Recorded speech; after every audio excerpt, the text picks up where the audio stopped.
दोस्तों सोचिए, जिस देश पर कभी अमेरिका अपनी शर्तें थोपता था, आज वही भारत दुनिया की सबसे बड़ी टेक कंपनी को ऐसा झटका देने जा रहा है कि वॉशिंगटन तक उसकी गूंज सुनाई दे रही है। हाँ, आपने सही सुना। पहली बार एक विदेशी दिग्गज कंपनी भारत के कानूनों से इतना घबरा गई है कि अदालतों के दरवाजे खटखटाने लगी हैं, क्योंकि उसे लगता है कि भारत उस पर इतना बड़ा जुर्माना लगाने वाला है जितना उसने शायद अपने इतिहास में कभी न देखा हो। और यही वजह है कि यह खबर आज पूरे विश्व में हलचल मचा रही है। वीडियो शुरू करने से पहले अगर आप देश की इस नई ताकत, इस नए आत्मविश्वास और इस नए तेवर पर गर्व महसूस करते हैं तो वीडियो को अभी लाइक कर दीजिए, चैनल को सब्सक्राइब कर दीजिए और कमेंट में जय हिंद जरूर लिखिए। चलिए अब सीधे शुरू करते हैं आज की सबसे बड़ी खबर। भारत में टेक इंडस्ट्री इन दिनों एक कानूनी जंग के बीच खड़ी है। दुनिया की सबसे कीमती कंपनी मानी जाने वाली एप्पल ने भारत के नए एंटी ट्रस्ट कानून को सीधे दिल्ली हाई कोर्ट में चुनौती दे दी है। ये वही कानून है जिसे पिछले वर्ष संशोधित किया गया था ताकि भारतीय प्रतिस्पर्धा आयोग यानी सीसीआई को और ज्यादा अधिकार मिल सकें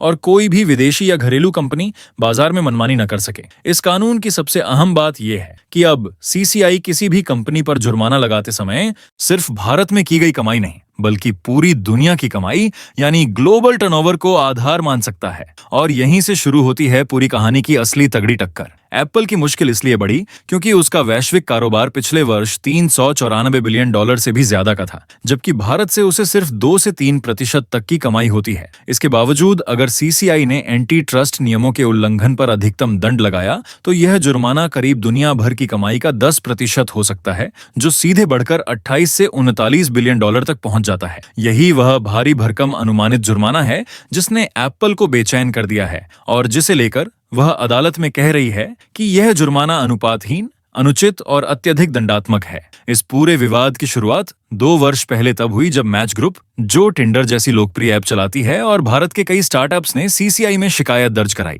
उनका आरोप था कि एप्पल अपने ऐप स्टोर में किसी थर्ड पार्टी पेमेंट सिस्टम को जगह नहीं देता और डेवलपर्स से 15 से 30% तक कमीशन वसूलता है। यह मॉडल छोटे डेवलपर्स के लिए बाधा बन रहा था और बड़े डेवलपर्स पर भारी आर्थिक दबाव डालता था। सीसीआई की शुरुआती जांच में पाया गया कि एप्पल ने iOS ऐप मार्केट में कई ऐसे नियम बनाए हुए हैं जो एकाधिकार जैसा व्यवहार दर्शाते हैं। डेवलपर्स को अपने ऐप में बाहर का पेमेंट लिंक डालने की अनुमति तक नहीं है और हर लेन देन एप्पल के इन ऐप परचेज सिस्टम से ही करना पड़ता है। अभी तक सीसीआई की तरफ से अंतिम आदेश नहीं आया है, लेकिन एप्पल को डर है कि कहीं पुराने केस में ही इस नए नियम का इस्तेमाल कर जुर्माना न ठोक दिया जाए। एप्पल का तर्क है कि अगर गलती किसी एक बिजनेस यूनिट की है तो उसकी सजा पूरी कंपनी की दुनिया भर की कमाई पर क्यों आधारित हो। वह उदाहरण देती है कि अगर एक दुकानदार खिलौने और स्टेशनरी दोनों बेचता है और गड़बड़ी सिर्फ खिलौने के कारोबार में हुई है जिसकी कमाई ₹100 है, तो स्टेशनरी की ₹1000 की कमाई पर दंड क्यों लगाया जाए। इसके अलावा एप्पल ने अदालत में यह भी कहा कि यह नया कानून पुरानी तारीख से लागू नहीं किया जाना चाहिए। कंपनी का कहना है कि सीसीआई ने 10 नवंबर को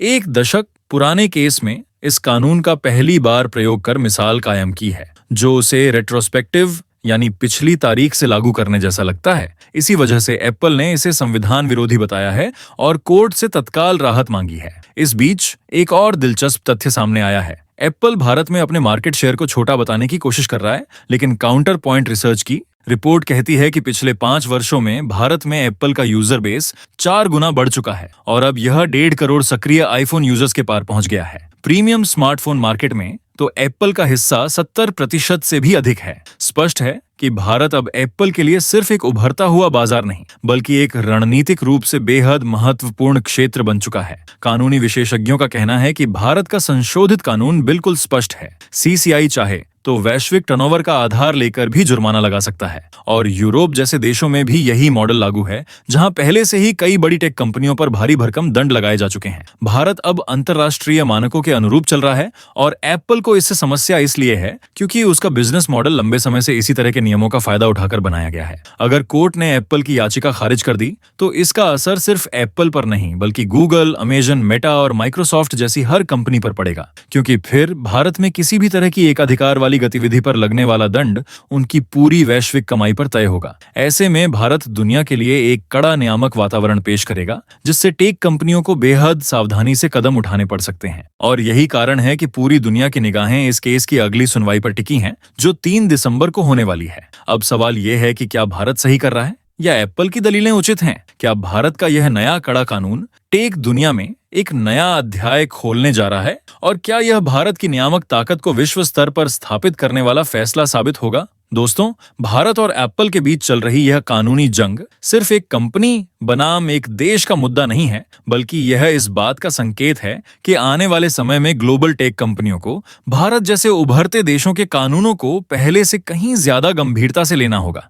क्योंकि अब भारत सिर्फ एक बड़ा बाजार नहीं रहा, बल्कि एक ऐसा देश बन चुका है जो अपने उपभोक्ताओं के अधिकार और अपनी डिजिटल अर्थव्यवस्था की सुरक्षा को लेकर पहले से अधिक सतर्क और मजबूत हो चुका है। यही वजह है कि आज इस केस को दुनिया के आर्थिक विशेषज्ञ एक ऐतिहासिक मोड़ मान रहे हैं। एप्पल की ओर से अदालत में दलील यह भी दी गई कि वैश्विक टर्नओवर पर आधारित जुर्माने का स्लैब किसी भी तरह से संतुलित नहीं है। कंपनी का कहना है कि भारत में उसकी कमाई बेहद कम है, इसलिए पूरे विश्व की कमाई को आधार बनाना उसके लिए अत्यधिक दंडात्मक कदम होगा। लेकिन भारत की कानूनी विशेषज्ञता का पक्ष कहता है कि यही वह तरीका है जिससे किसी भी कंपनी को अपने बाजार में एक अधिकार जमाने और दूसरी कंपनियों को दबाने से रोका जा सकता है। क्योंकि अगर जुर्माना सिर्फ भारतीय कमाई पर आधारित होगा तो बड़ी कंपनियों को कोई फर्क नहीं पड़ेगा। इसलिए भारत ने यूरोप के सिद्धांतों के अनुरूप यह नियम बनाया ताकि कोई भी विदेशी या घरेलू कंपनी कानून से ऊपर ना हो सके। सवाल यह भी उठता है कि आखिर क्यों एप्पल जैसी कंपनी भारत के इस कानून से इतनी परेशान है? जवाब छिपा है उसके बिजनेस मॉडल में।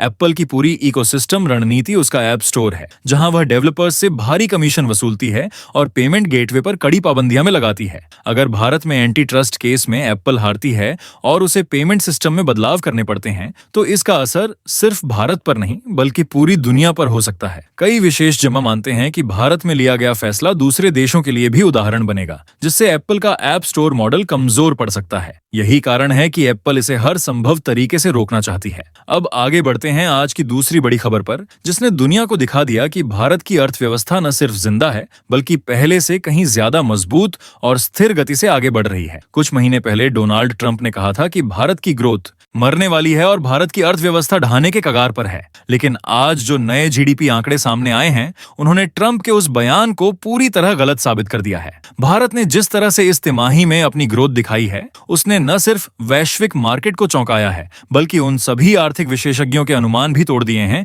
जो सोचते थे कि भारत पर अमेरिकी टैरिफ का भारी असर पड़ेगा। भारतीय सांख्यिकी मंत्रालय ने वित्त वर्ष 20-25 के दूसरे क्वार्टर यानी जुलाई से सितंबर की ग्रोथ रिपोर्ट जारी की है, जहां अनुमान 7.4% था, वहीं असल ग्रोथ 8.2% तक पहुंच गई है। ये सिर्फ एक नंबर नहीं बल्कि भारतीय अर्थव्यवस्था के आत्मविश्वास की नई पहचान है। ये पिछले 6 महीनों में सबसे तेज ग्रोथ है और पिछले वर्ष इसी तिमाही की तुलना में कहीं ज्यादा मजबूत प्रदर्शन है। इस तेज ग्रोथ का सबसे बड़ा योगदान मैन्युफैक्चरिंग सेक्टर का रहा है, जिसने इस तिमाही में 9.1% की छलांग लगाई। मेक इन इंडिया के लगातार बढ़ते प्रभाव, पीएलआई स्कीम की मजबूती और घरेलू स्तर पर बने उत्पादों की बढ़ती मांग ने इस सेक्टर को नई ऊर्जा दी। भारतीय उपभोक्ता विदेशी विकल्पों की बजाय स्वदेशी ब्रांड को अधिक प्राथमिकता दे रहे हैं, जिससे घरेलू उत्पादन तेजी से बढ़ा है। खासकर इलेक्ट्रॉनिक्स, ऑटोमोबाइल और टेक्सटाइल सेक्टर में मजबूत रिकवरी देखने को मिली है, जिसने समग्र ग्रोथ को नई दिशा दी। इसके साथ साथ सर्विस सेक्टर ने भी दमदार प्रदर्शन किया है। वित्तीय सेवाएं, रियल एस्टेट, होटल, ट्रैवल और प्रोफेशनल सर्विस इंडस्ट्री में मजबूत उछाल आया है, जो बताता है कि भारतीय मिडिल क्लास की क्रय शक्ति में लगातार सुधार हुआ है। निजी खपत, जो जीडीपी का लगभग 60% हिस्सा है, वह 7.9% तक बढ़ गई है। महंगाई में आई कमी ने भी लोगों के बजट को राहत दी है, जिसके परिणाम स्वरूप घरेलू बाजार में लेन देन बढ़ा और व्यापारियों को भी मजबूती मिली। सीपीआई महंगाई दर लगभग 0.25% तक सीमित रही और डब्ल्यूपीआई महंगाई तो नकारात्मक हो गई। कम महंगाई का सीधा असर उपभोक्ताओं पर पड़ता है, क्योंकि इससे खरीद क्षमता बढ़ती है और अर्थव्यवस्था में मांग का चक्र तेज होता है। यही वजह है कि उत्पादन बढ़ा और बढ़ा हुआ उत्पादन अधिक रोजगार लेकर आया। लेबर फोर्स पार्टिसिपेशन दर 57% के पार पहुंच गई है, जो पिछले कई वर्षों में सबसे ऊंचा स्तर है। यह इस बात का संकेत है कि भारत की वर्कफोर्स तेजी से सक्रिय हो रही है और देश में रोजगार के अवसर भी बढ़ रहे हैं। भारत की यह 8.2% की शानदार ग्रोथ दुनिया के लिए साफ संदेश है कि भारत अब सिर्फ उभरती हुई नहीं बल्कि तेज रफ्तार से आगे बढ़ती हुई सबसे मजबूत बड़ी अर्थव्यवस्था बन चुका है। कई देशों में आर्थिक मंदी का खतरा मंडरा रहा है, कई देशों की ग्रोथ गिर रही है, लेकिन भारत इस समय बिल्कुल अलग दिशा में चला गया है। एक ऐसी दिशा जहां स्थिरता भी है और गति भी। और सबसे दिलचस्प बात यह है कि डोनाल्ड ट्रंप द्वारा लगाए गए भारी भरकम टैरिफ भी भारत की इस रफ्तार को रोक नहीं पाए। इसके उलट भारतीय बाजार में स्वदेशी उत्पादों की मांग और बढ़ गई, जिससे घरेलू उद्योग को और ताकत मिली। यही वो पल है जहां दुनिया समझ रही है कि भारत अब किसी भी वैश्विक दबाव के आगे झुकने वाला देश नहीं रहा, बल्कि अपनी दिशा खुद तय करने वाला देश बन चुका है। दोस्तों, भारत की इस अविश्वसनीय सफलता पर अगर आपको गर्व है तो कमेंट में एक जोरदार जय हिंद जरूर लिखिए। और अगर वीडियो जानकारीपूर्ण लगी हो तो इसे लाइक और शेयर कर दीजिए। चैनल को सब्सक्राइब करके बेल आइकन जरूर ऑन कर लीजिए, ताकि हर दिन की सबसे बड़ी खबर सबसे पहले आपके पास पहुंचे। फिर मिलते हैं अगली वीडियो में। जय हिंद, वंदे मातरम।